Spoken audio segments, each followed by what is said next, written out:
Here we go. All right, so this is Julian from Rock Edition, and I'm here with Tommy Dietrick from Sky Parade. How are you, Tommy? Doing good. Good. So we're here in Brooklyn. Sky Parade are going to be playing at Brewer Falls in a little bit. And is this your first time in New York? This actually is, well, it's not my first time in New York, but it's the first time that Sky Parade's made it out to New York, which is kind of a shame because we've been around for 5 years. It's kind of surprising to hear, actually. Yeah, and we usually just kind of skip the U.S. and do primarily focus on the U.K. and trying to get into Europe. So we don't tour a lot. We don't tour a lot out this side, but I think what's going to change once we're working with a different label now, and I think we may come back at least as a stopping point more often than not now. And you guys are on your way to the UK right now, in fact. Yeah, we're heading to do about 3 weeks in the UK and France. Cool. So it should be fun. It should be good. What kind of reception do you get over there usually? You've been there a lot, I hear. The UK response is good because our first tour, when we put out our first record, was our album's called Fire in the Sky, and we toured with a band called the Blue Tones. And Blue Tones have, like a really good kind of following even to this day, like a solid kind of cult following. And we got to...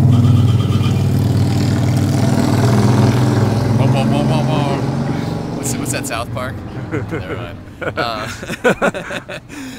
Okay, so yeah, we put out our first record. We had the opportunity to tour with a band, some friends of ours, and it was nice. We played Shepherd's Bush Empire and a lot of the Carlings, and so due to that starting it out, I think it sort of kind of gave a little bit of an awareness right away. Oh, that's great. And also, I think just there's more fans of the sort of genre that we're in. Mm-hmm. Maybe the Dandy Warhol's Jonestown umbrella of artists, and then that kind of helps us. Has always kind of helped us, but. Yeah, and so starting there, we try to make it back every year or two, and then we tour. We tend to tour the West Coast a lot.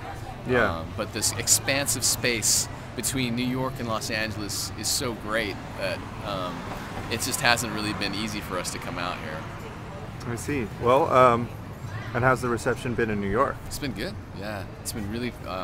Last night at Pianos was a lot of fun, and I think tonight's going to be a lot of fun. I can already tell it'll be a lot of fun. People, it's kind of like the tribe that you associate yourself with in the city you're in. You find that faction, like the people who you would meet anywhere, London or New York, or So it's good to find those people and then cater to that, versus just booking yourself at some place that you don't have a connection to and maybe don't know the promoter or don't know. Right. We always work with promoters that we know, like we always have, or it's a friend of a friend, or it's because those are the best ones. Totally. And you know exactly where you should be playing, and that makes a difference. Cool. I agree. So let's talk about Intoxicated. I've been listening to it, and I think it's fantastic. I've been feeling a lot of the Primal Scream plus the Church influences coming through. I don't know if that resonates for you at all. Yeah, definitely. That was this. We started this album. It was probably 3 or 4 months after the last release, the High on Desire release, and it just kept shifting and morphing. And Joel and I were really in a place where we wanted to push the envelope for the band that we maybe further than we maybe have ever, and it took almost 2 years to do it. But I feel really pretty good about what came out at the end, and it was kind of a trying experience. In that time frame, we replaced our lead guitar player and got a new lead guitar player, and sometimes that can that's a hurdle. But we came over that, and it's working better maybe now than ever. So yeah, that process of recording and obsessing late nights, I think it's all worth it. I mean, most of the time it's me and the guys, and we'll just stay up all night, working on stuff. It's great. I also noticed Darren Graylish did the cover art for the new record. You guys have worked with him before, I think. Yeah, Darren is a friend of ours. I met him years ago, and he's done 4 or 5 posters for us. And I finally asked him to do an album cover because I wanted something that was emblematic of the sound on the record. And so I sent him rough mixes before it was finished and had him listen to them, and I basically said, you know, listen to the lyrics, listen to the songs, and think, you know, obviously this is a guy you go to for really great psychedelic kind of artwork, and yeah, he came up with that, and I just love it. I was blown away. The face, this lonely face looking up, and there's like a planet, you know, could be Earth, could be anywhere else, something else. But yeah, I mean, he did a couple drafts, and that was the one we picked, and it just, I feel like it's just one of those covers that you see it and you just know there's going to be something good in here, and if not, then we messed up. But I think it represents the sound. I think it does somehow. I think so. I like how it's really vivid and kind of abstract at the same time. Yeah. Like I didn't notice at first that it was a face. You didn't notice it was I thought it was just this amorphous sort of liquid metal creature shape. See, and then I see the eye, and then that tips me off. Yeah, you have to have and it's cool is he knew to put the color just because it's basically kind of a monochromatic kind of look or something. Silvery. And then he just put this color iris, and that is what makes you go, oh, there's a face there. And yeah, I think it's great. Cool. And you mentioned the Dandy Warhols earlier. I noticed the single is produced by Courtney Taylor, and it's a very slick and sexy song. Right. Yeah. Yeah. Courtney played the festival, the Clean Air Clear Stars Festival that I put on, and I mentioned to him if he ever wanted to do something together, let me know. And he said, yeah. So I called him up. Maybe it was the very end of last year, and went up and worked in the studio with him on the track. We recorded 90% of it in my studio, and then went and redid vocals and mixed it and everything over there. And he, had really good. He kind of changed it from the version I had was completely different. It couldn't have been more different. I had no falsetto, no much bigger guitar sounds. I basically just said do what you would do to it, and I never questioned it. And it was a good experience because once you get out of your comfort zone and somebody hears things that you don't hear, then you learn something from it, and that's kind of what I wanted. And at the end of the day, when I listen to the track, I'm really happy with it, and it just worked out because a couple weeks before I went up to Portland to work on the song, Zia was in town, and I said, hey, this is the track I'm thinking about working on with Courtney. And she said, well, I want to play on it. And I said, cool. So I've had her come into my studio and lay down those keyboards, which are really kind of infectious. And I really like what she did. So yeah, that was a great experience. Really good experience, yeah. And the video is really sexy as well. Yeah, I know.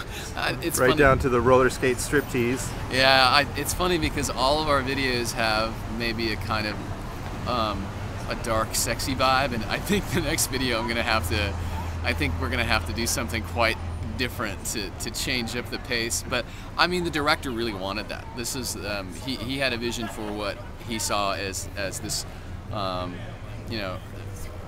Wendy is her name. She's a burlesque roller skater. That's what she does.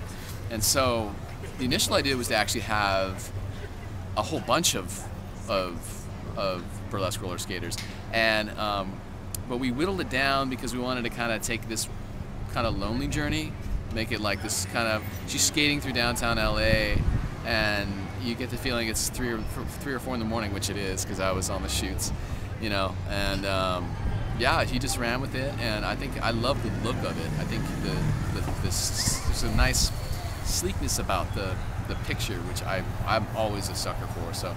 Yeah, downtown LA is really beautiful when it's empty. When it's empty, yeah. And it was crazy because we shot the scene in the train station is actually the middle of rush hour, like 7:30, and it just so happened there was a window where everyone got on the trains, and there was one person, and we just asked him, hey, can you move out of frame? And he was cool, and then we had this empty space, and you would have thought, oh, it must be 3 or 4 in the morning, but no, it was 7:30 right at rush hour. And we got really, really lucky. I think we shot all those shots, and then the MTA people came on and said, something like, "There's no illegal filming," and or something along those lines. And we kind of laughed, and then we had to kind of skirt out of there fast. So that was probably about a 20-minute shoot there, but we got it. So the only other thing I wanted to ask you about was you touched on your studio earlier. You recorded most of this record at your studio, pretty much. Well, I mean, really, we've recorded all of our records at the studio that I am producer engineer at, and what's it called? Skylab Studio. Oh yeah. Yeah, and I've been doing that for about 9 years now. If you can believe that, yeah. And that's, you know. So you've really been had plenty of time to build that out. Building it up and up and up and up, and it's got to a much more comfortable place for me as a producer and engineer, and I've just been investing slowly over time, and really happy with what I can do with it now. And yeah, we record everything there. Yeah, well, it shows. The new record is beautiful and polished, and but still, it's got grit too. It's got it all. Yeah, it's not too polished. It's just got. I think there's. Yeah, it's definitely retains there's something dark and kind of, you know, edgy or dirty or whatever that's throughout the whole thing. But then it resolves with this last track. The last two tracks are really beautiful and just kind of vibe, you know. Yeah. And that was very sort of soothing. You know, anytime Sky Parade makes an album, we'll write 20, 25 songs, and we'll just keep whittling till we feel like we have the best 10 or 12. You know, and that's kind of, you know, it's like along the way there's you know, wounded soldiers, and you know, there's these half starts and half baked ideas, and sometimes they come back. Most of the time they don't. But we try to really. I always find that if I'm not thinking, then it's when I'm writing the best music. And when I start to think, I did an interview recently, and someone asked me how do I write music, and I said, as soon as I start thinking, I put the guitar down, because I like to really just kind of channel some kind of. I mean, a lot of times I'll even just hit record and start singing and see what comes out, and pull out ideas from this fragments and then build. So Cool. A lot of that happened. That's great. Okay. Well, thanks. It's been a fantastic interview. Thanks Have a great show at Brewer Falls tonight.